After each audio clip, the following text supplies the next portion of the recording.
Hello. This will be a consecutive speech. The title of this speech is Robbery as a Sideline. How to supplement your income by robbing banks. Okay? I'm going to start my speech now. Ladies and gentlemen, whether or not you currently have a job or are still studying, the fact remains that times are hard. Prices are still rising, despite what they say. Food and drink is becoming more expensive. Living costs generally. Our wages are not keeping up. Sometimes our wages are being cut. And many of us feel the need to seek out additional forms of revenue. Some kind of a part-time job, perhaps. Our own bailout, our own personal rescue package, if you will. Some of us might be tempted to play the stock markets. Others might explore their talents as a writer, a musician. They might dream of Hollywood. However, for your more immediate needs, I'd like to explore one possibility, and that is bank robbery. Let me stress straight away that this is not a recommendation.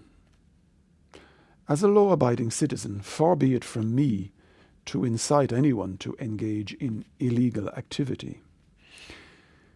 And here, the sad fact is that, quite apart from the ethical considerations, robbing banks is much less lucrative than you might think. And this fact has been borne out recently by a study carried out by the universities of Sussex and Surrey. What they did is they got hold of some data from the British Bankers Association, which allowed them to quantify the rather precarious financial situation of the average bank robber. So let me give you some figures. In the United Kingdom, the average robbery brings in about €25,000. However, in 1/3 of all attempts, the total take is zero. And of course, you've got to remember that each operation involves several co-workers. So the per capita take is even less. In fact, it's well below the minimum wage. And in the United States, they're even more poorly paid. The average take there is only €3,500.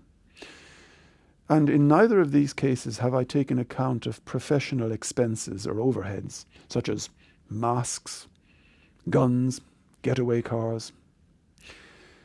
Now, part of the blame for the poor revenue situation lies with the bank robbers themselves. The authors of the study were astounded in particular by the lack of professionalism of the practitioners, which expresses itself in three ways, three occupational errors, if you like. First of all, a poor choice of target. They give very little consideration to the size of the financial establishment they intend to visit. Secondly, they don't take account of the proximity of the nearest police station.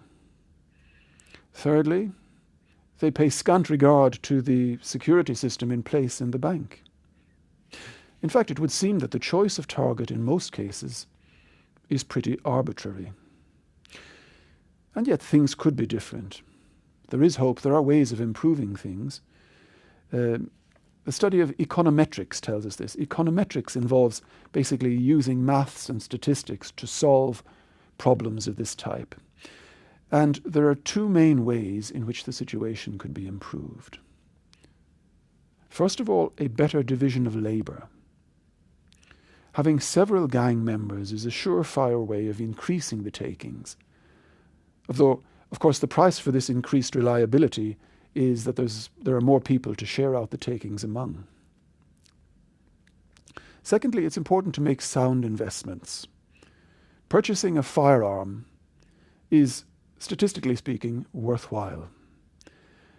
The presentation of a gun at a bank counter raises the take per raid by about €12,700. However, the problem is, and this is a dilemma for the profession, to make it big in this profession, you inevitably have to exercise it more frequently.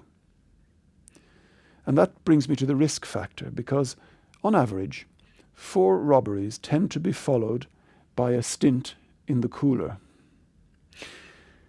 Now, it seems that in many cases, the criminals have come to this realization, which is why robbing banks is in fact no longer the modern criminal's activity of choice. So what do we conclude from all of this? I was going to say that honesty is the best policy, but I think that would be criminally naive, especially in the light of recent events in the world of finance. I've been talking here about members of the public stealing money from banks. But now that we're witnessing massive bailouts in favor of private banks, bailouts involving public money, my conclusion has to take the form of a question.